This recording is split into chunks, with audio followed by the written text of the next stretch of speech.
How the spring tension hoop works is that this metal part, you need to squeeze that closed so that it is smaller than the hoop, and then release it into the groove that is inside the hoop. It can work either way, and you can have this on the top of your fabric and this underneath, or you can have the frame on the top and the tension on the bottom. Either way, you will get used to working out how to make it work for you on your embroidery project. Have fun!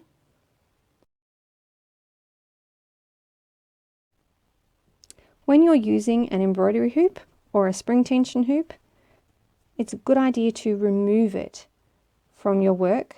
Can you see this ring? And I've only had this fabric in that for no more than 10 minutes.